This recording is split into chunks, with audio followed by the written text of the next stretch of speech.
What would you risk for a chance at immortality? Not the metaphorical kind, not fame or legacy, or being remembered in history books. I'm talking about the real thing. Your cells refusing to age, your immune system fighting off every infection, your body somehow resisting the march of time itself.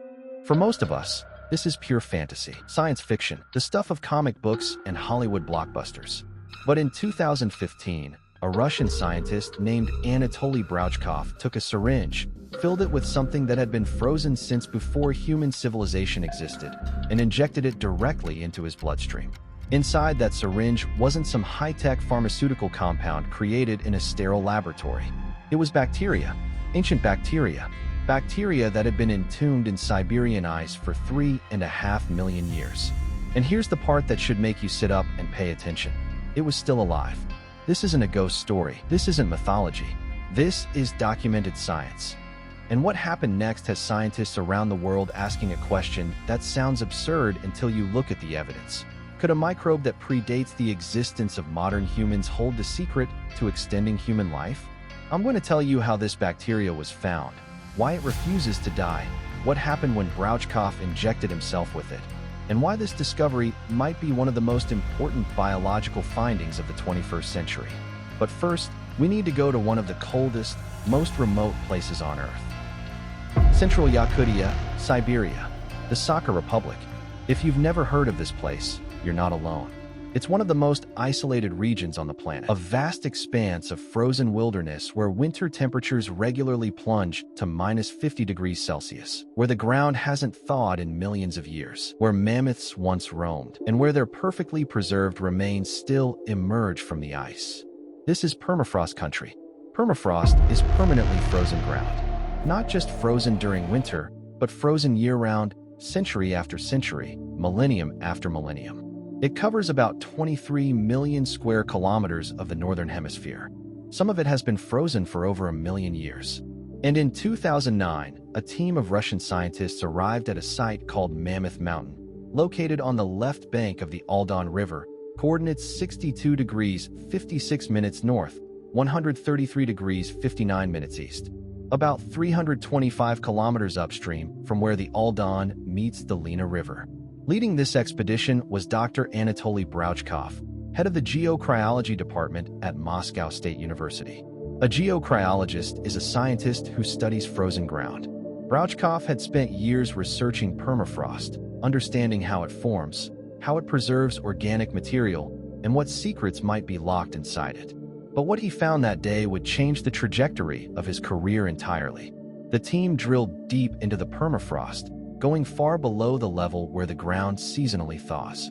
They were extracting core samples from layers of Earth that geological data indicated had been continuously frozen for millions of years, deeper than where mammoth remains are typically found, ancient soil from the Neogene period. And when they examined these samples in the laboratory, they found something extraordinary: living bacteria, not fossilized remains, not ancient DNA fragments, but viable, living bacterial cells that, when properly cultured, began to reproduce. They designated this organism Bacillus F. The F designation was simple taxonomy, but Bacillus refers to its rod-shaped structure. This bacterium belongs to a genus known for its ability to form endospores, a kind of dormant state that allows bacteria to survive extreme conditions. But even among Bacillus species, this was exceptional. Carbon dating and geological analysis of the permafrost layer suggested this bacteria was approximately 3.5 million years old. To put that in perspective, 3.5 million years ago, modern humans didn't exist. Homo sapiens wouldn't appear for another 3.3 million years. Our earliest human ancestors were just beginning to walk upright in Africa. Ice ages came and went. Continents shifted. Species evolved and went extinct. And this bacteria just waited, frozen at temperatures around -3 degrees Celsius, buried under meters of ice and soil, cut off from light, from oxygen flow, from any conventional energy source. And somehow it survived. The discovery of Bacillus F immediately raised a question that has haunted microbiologists for decades. How can anything stay alive that long? Understand, life requires metabolism. Cells need energy. DNA degrades over time. a process called racemization where the molecular structure of amino acids gradually changes. Even in ideal conditions, genetic material breaks down. Radiation from the soil damages cellular structures. Without nutrients, without warmth, without any source of energy, how does an organism not just survive, but remain viable enough to reproduce after millions of years? Brouchkov and his team began studying this bacteria intensively. They sequenced its genome and found it was a strain of Bacillus cereus, a common enough species. But when they compared the genetic makeup of Bacillus F to modern strains of Bacillus cereus, they found something fascinating. The difference in chromosomal DNA sequences was less than 1.5%. Think about that. This bacteria had been isolated from the rest of its species for millions of years, yet its genetic code barely drifted. In evolutionary terms, it had essentially paused. The team found that Bacillus F could form spores, a survival mechanism where the bacteria reduces its metabolic activity to almost nothing, creating a protective shell around its genetic material. But spore formation alone doesn't explain 3.5 million years of survival. Other bacteria form spores and don't last nearly that long. There had to be something else. Something in the genetic code of Bacillus F that gave it an edge. Some mechanism for protecting its DNA from damage. Some way of repairing cellular structures that we don't yet understand. And here's where the story takes a turn that connects ancient permafrost to modern medicine. Because when Brouchkov's team started testing this bacteria on living organisms, they noticed something they weren't expecting. Science builds on observation, and observation requires testing. Brouchkov wasn't just interested in how this bacteria survived. He wanted to know if its survival mechanisms could affect other organisms. The first experiments were with fruit flies. Fruit flies are the workhorses of genetic research, short lifespans, simple to maintain, and well understood genetically. When fruit flies were exposed to Bacillus F, researchers observed them living noticeably longer than control groups. Then they moved to mice. Professor Sergei Petrov, chief researcher at the Tyumen Scientific Center in western Siberia, led these mammalian studies. Mice were injected with inactivated cultures of Bacillus F, meaning the bacteria wasn't alive and reproducing, but its cellular components were intact. The results were striking. Female mice that received Bacillus F were able to reproduce at ages far beyond their normal fertility window. Typically, a mouse's reproductive capacity declines sharply after about 12 months. But mice treated with the bacteria maintained fertility well into what would normally be considered old age. Beyond reproduction, the treated mice showed enhanced immune function. They recovered more quickly from infections. Their energy levels remained higher as they aged. They tested it on plants. When seeds were treated with Bacillus F and planted in cold soil, they sprouted at temperatures around 5 degrees Celsius, conditions that would normally prevent germination. The bacteria seemed to impart frost resistance. In laboratory tests on human blood cells, specifically erythrocytes and leukocytes, red and white blood cells, researchers found that Bacillus F stimulated growth and strengthened immune response. Professor Petrov described the results as very optimistic. What was happening at a cellular level? The prevailing theory is that Bacillus F produces proteins or biochemical compounds that either activate immune responses or enhance cellular repair mechanisms, possibly both. The bacteria had evolved, or perhaps retained from some ancient ancestor, the ability to protect its own DNA from damage, and whatever mechanism it used seemed to have a cascading effect on other living cells around it. But here's the problem. They still didn't know exactly how it worked. The genome had been sequenced. They knew what genes were present, but understanding which specific genes were responsible for longevity and how the proteins they produced functioned was far more complex. Brouchkov himself compared the challenge to cancer research. We know certain genes cause cancer, but identifying which ones, understanding how they interact, and developing treatments is extraordinarily difficult. The same applies to longevity mechanisms in an ancient bacteria. Still, the experimental evidence was compelling enough that Brouchkov started to wonder if this bacteria could extend life in mice, fruit flies, and enhance human cells in laboratory conditions. What would happen if it was introduced into a living human being? Not in a petri dish, not in a controlled lab environment, but injected directly into a person. Self-experimentation has a long, controversial history in science. In the 1700s, Edward Jenner tested the smallpox vaccine on an 8-year-old boy. In the 1920s, August Beer injected cocaine into his own spine to test spinal anesthesia. In 1984, Barry Marshall drank a solution containing Helicobacter pylori bacteria to prove it caused stomach ulcers, research that later won him a Nobel Prize. Sometimes self-experimentation leads to breakthroughs. Sometimes it's reckless. Anatoli Brouchkov knew the risks. Bacillus F had never been formally tested on humans. There were no clinical trials, no long-term safety data, no regulatory approval. Injecting a 3.5 million-year-old bacteria into your body could trigger unknown immune responses. It could be completely inert. It could be harmful, but Brouchkov also knew something else.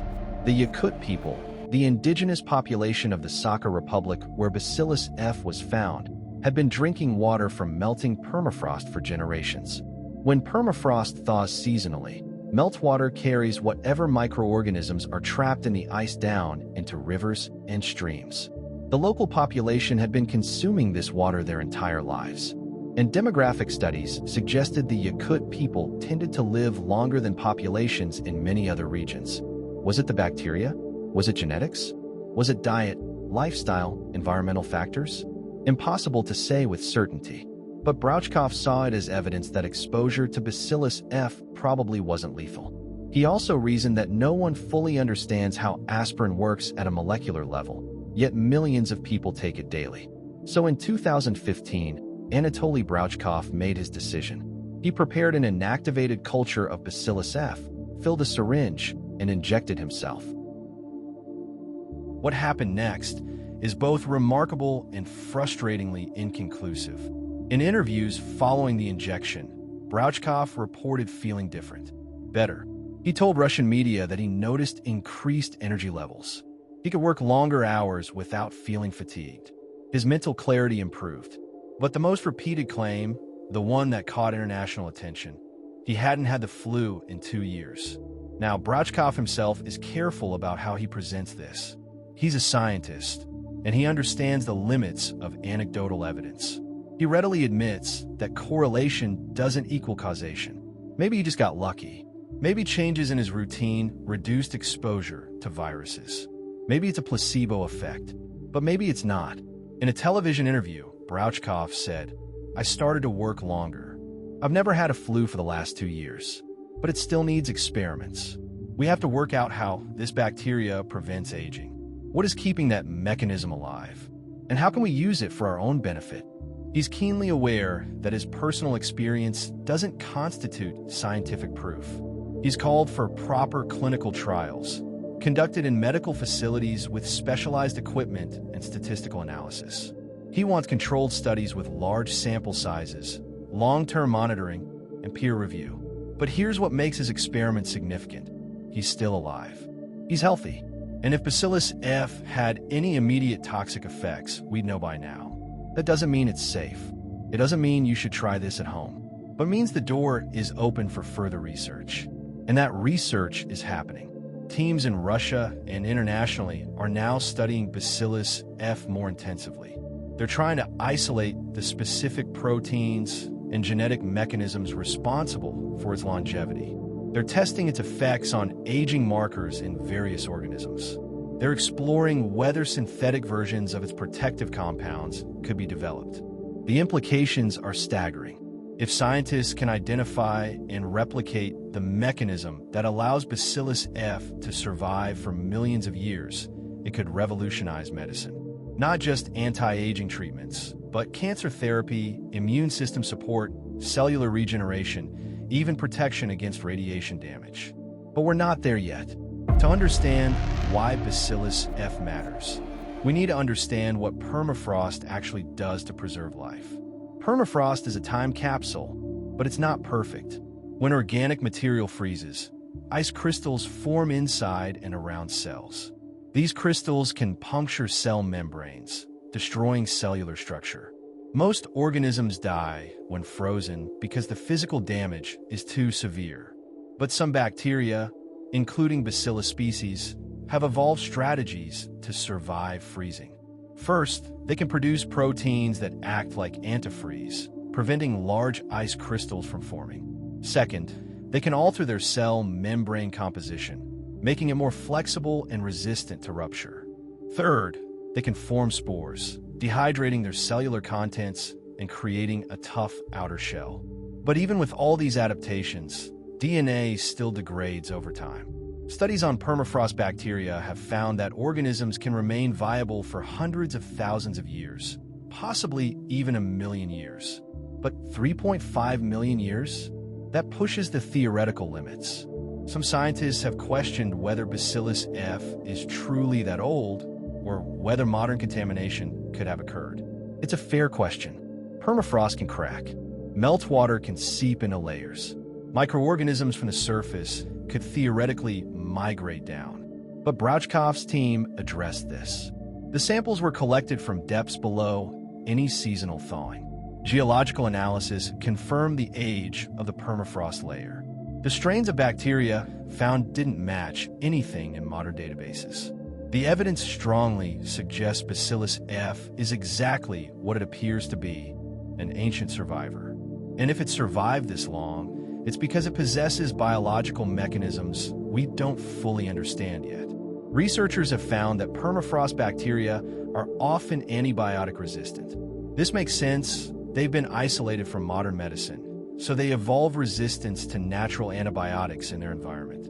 But this also means that as permafrost thaws due to climate change, we could see the release of bacteria with unknown resistance profiles.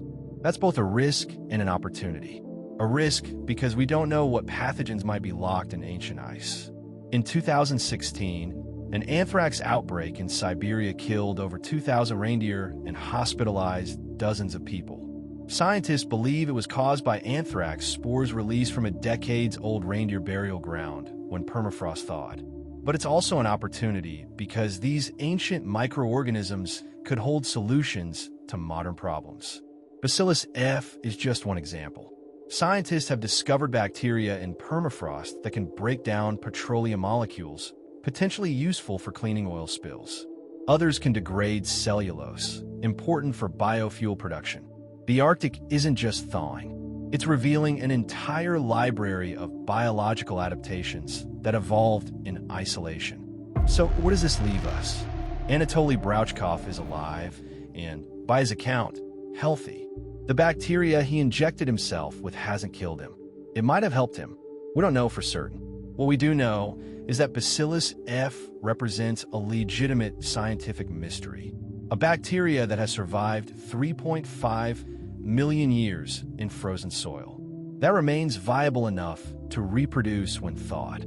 That demonstrably affects the lifespan and health of laboratory animals. That contains genetic mechanisms we're only beginning to decode. Is it the key to human immortality?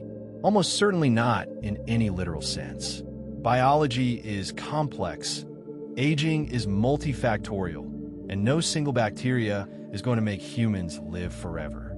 But could it lead to treatments that extend healthy lifespan? That boost immune function? That helps cells repair damage more efficiently? Possibly, maybe even probably. The research continues. Teams are working to identify the specific genes and proteins responsible for Bacillus F's remarkable survival. Clinical trials may happen in the coming years if funding and regulatory approval can be secured. In the meantime, climate change continues to thaw permafrost. More bacteria, more viruses, more ancient organisms are being released. Some could be dangerous. Some could be revolutionary. Anatoli Brouchkov took a gamble. He injected himself with something millions of years old because he believed the potential reward justified the risk. History will judge whether he was brave or reckless. But one thing is certain. He's opened a door that science is now walking through. And on the other side of that door might just be answers to one of humanity's oldest questions. How do we live longer, healthier lives? The answer, it turns out, might have been frozen beneath Siberian ice all along, waiting for someone curious enough to look. If you liked the video, please hit subscribe and press the bell icon for more videos.